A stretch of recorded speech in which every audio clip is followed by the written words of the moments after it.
My name is Ile Arubension. I have lived in New York since my youth, but my story begins much earlier, in the Holy Land of Israel, where I grew up as a rabbi. My mission was to teach divine laws and guide people in their paths. The Talmud and the Torah were not just books. They were the foundations of my existence. My family also shared these deeply rooted values. 6 years ago, on December 21st, 2018, my life changed forever. It was a Shabbat night, marked by serenity and the soft light of candles illuminating my home. Despite the blindness that had accompanied me for years, I found comfort in God's teachings. My prayers, repeated in unison with my brother, resonated deeply within me, bringing peace to my mind. However, this tranquility was abruptly interrupted by an unexpected accident. In a moment of distraction, I knocked over one of the Shabbat candles. It fell under the tablecloth, instantly setting it on fire. Panic overtook me. I tried to react, but my blindness prevented me from fully understanding the gravity of the situation. Instead of extinguishing the fire, I inadvertently spread it even further. The smoke soon invaded the room, making each breath more difficult and painful. My chest was tight, and my heart seemed about to give way under the weight of despair. At that moment, as darkness descended upon me, I murmured my last prayer. Shema Israel, Adonai Eloheinu, Adonai Echad. Then everything went dark. The darkness that enveloped me was not just physical. It was a silent abyss, a void that seemed to draw my soul to an unknown place. The darkness surrounding me was not comparable to the blindness I was accustomed to. It was deeper, colder, and of total silence. At that instant, I realized that my journey was just beginning. After losing consciousness, I awoke in a vast and undefined space. It was not a physical place, but its strangeness struck me like a cold blade. I couldn't discern whether I was standing or falling. Everything around me was just a chaos of agitated shadows moving, approaching me like a threatening presence, but impossible to identify. Suddenly, the gray darkness began to acquire red tones, and the heat became suffocating. This color awakened in me an oppressive sense of danger. The shadows took shape, becoming faceless entities, but their voices whispered incomprehensible words that echoed immensely like waves laden with anger and disappointment. Looking around, I realized that my clothes were in tatters, revealing my total vulnerability. The terror grew. If I didn't know what I would face in that place, an invisible force pushed me forward. Despite all my efforts to resist, enormous doors began to appear in front of me. Each bore inscriptions representing different religions: Muslims, Buddhists, Christians, and many others. Each door pulsed with a threatening energy, revealing a mixture of darkness and flames behind their limits. My body stopped in front of a particular door, marked as a son of Israel. An irresistible force drew me to it, and despite my struggles, I couldn't escape. The door opened by itself, releasing a suffocating darkness. Horribly distorted sounds, screams, and moans of pain echoed for eternity. As soon as I crossed the entrance, an unbearable heat enveloped my body, while a crushing pain consumed my soul. With each step, I felt as if fragments of myself were being torn away. It was then that I realized where I was. It was hell. And my journey was just beginning. Before me stretched a vast and endless valley, from which piercing screams that pierced my soul came. I recognized familiar faces among the tortured souls, loved ones, who seemed to recognize my presence, but were submerged in regret and agony. Some souls crawled over a burning ground, which burst with each movement, burning their flesh without ever completely destroying it. Others were crushed under enormous stones, trapped in an endless cycle of suffering. I wanted to help them, but when I looked at my own hands, I saw that they were also burning. My skin cracked, consumed by the flames. I was as powerless as those around me. Further ahead, enormous columns of fire rose, representing the powers and riches that once dominated lives among us, the sufferers. I saw historical figures, and known leaders, bankers, diamond merchants, the rich who prioritize greed over their people. One of them approached me, his empty eyes reflecting eternal torment. His distorted and trembling voice resonated. We were the people of God, but we took His grace for granted. Our arrogance blinded us, and our pride in our riches, condemned us. His justice, but it wasn't just the rich. Religious leaders were also among the tormented. Rabbis, false prophets, and corrupt authorities who used their position to lead people away from God. Their sacred garments were on fire just like mine. At that moment, a terrible truth appeared to me. I was one of them. A wave of fire enveloped me, burning my body without destroying it. The pain was unbearable, resonating in every cell, tearing my soul apart. And then, the truth and last energy in the midst of suffering didn't matter my devotion to the laws I had followed. I had rejected Jesus. I had also ignored God's plan of salvation. The shame and regret weighed more than any physical pain. As I descended deeper in this torment, more and more souls appeared around me, screaming in regret. Each one screamed, and we ignored the Messiah. We rejected him, and now we are here. If only we could go back to the end of the valley. I reached the edge of a cliff. On the other side, there was an even darker and deeper abyss. The screams emanating from it were indescribably terrifying, as if they belonged to souls that had lost even the last spark of hope. I looked at the walls of the valley and saw the faces of the souls who violated God's laws and deceived his people. Their eyes, fixed on mine, seemed to accuse me silently. In the midst of the agony, something awoke in my soul. There was a reason for all this. Was I destined for the same eternity of torment, or was there still a path to redemption? These questions haunted me as I descended deeper into hell. The atmosphere became increasingly unbearable, not only because of the physical pain, but also because of the weight of regret and shame that shook my soul. Now, it wasn't just the Jews who had rejected the Messiah that I saw, but also those who had manipulated their faith to deceive others.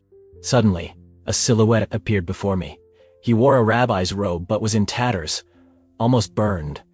His face seemed to melt into voids and shadows, where his eyes once were. However, his broken voice still carried echoes of authority. We are those who despised God's grace on earth. We considered ourselves superior, refused to guide our people, and denied the Messiah. See what we are facing now? These words pierced my soul. They didn't just concern him, they concerned me too. Over the years I had rejected the Messiah and had led my people to cling strictly to traditions and laws. But what if that wasn't enough? Oh, what if I had been wrong all along? The questions I had avoided all my life began to arise with force. The silhouette extended his hand to me. His fingers were wrapped in flames, but they didn't burn. They seemed to symbolize the sins he carried. He slowly withdrew his hand and continued. You are like us. The pride in your heart prevented you from hearing God's true call. We sanctified the laws, but forgot our souls and ignored the Messiah, and now we are here. These words were like arrows in my soul. My inner reckoning began there. I realized that my blindness was not just physical, but spiritual. My heart was also blind, closed by pride. For years I had ridiculed what was said about the Messiah. Now, I understood how wrong I was. I fell to my knees, consumed by deep regret. Tears, although non-existent in that place, seemed to flow from my eyes. I murmured, Shema Israel Adonai, Eloheinu, Adonai Echad. But this time, the prayer seemed insufficient. The figures around me began to disappear, one by one. Their screams still echoed, but within me remained only an oppressive emptiness. All the years I believed I deserved God's love now seemed like an illusion. I was completely destroyed, stripped of all my dignity, plunged into deep regret. As I remained on my knees, exhausted and broken, something extraordinary happened. A light emerged from the depths of darkness. It was faint, but it brought warmth to my heart. Even in that horrible place, the light was comforting, like a last fragment of mercy. Gathering the little courage I had left, I raised my head. The light touched not only my eyes, but also my soul. It was warm, redemptive, and filled every corner of the void that once consumed my being. And at that moment, I understood that that light was God's final call. For me, a unique opportunity, a last act of grace. Then, I looked at the source of that light. In the light, a silhouette appeared, different from anything I had ever seen. His face was both judge and full of compassion, as if he could see everything, my sins, my mistakes, my regrets, and even the traces of goodness that still resided in me. My soul recognized his holiness before I even understood who he was. It was Jesus. He approached with a presence that emanated both authority and love, and his voice, the most beautiful I had ever heard, reverberated deeply. I see the goodness in your heart. Your actions brought salvation, your actions to many families. Your actions and your help strengthened the faith of many, but you suffered here for rejecting me and for ignoring God's plan. However, grace is in my hands, and I forgive you, for there is still light in you. When you return, accept this truth and understand God's salvation. With these words, Jesus showed me visions of the good I had done in my life. I saw a Christian family that years ago had needed my help. I remember how I offered them material and spiritual support, helping them overcome difficult times. Their children were able to continue attending church, and thanks to that, their faith was strengthened. Before continuing, just one request: subscribe to the channel. This helps us a lot to continue. Before we continue, just one request. It really helps us keep going. These small acts of kindness played an essential role in Vinon's plan. Jesus looked at me again, and his voice echoed with love and authority. The light in you has not gone out, but you cannot have it. When you return, acknowledge this grace, and do not stray from the truth. These words awakened something deep in my soul. For the first time, I understood that Jesus was not just the Messiah of the Jewish people, but of all humanity. The light that filled the darkness around me led me back to life. Then everything dissipated. Suddenly, I opened my eyes and felt the air fill my lungs again. The faint sound of the echoes of hell still lingered in my mind. But I was back.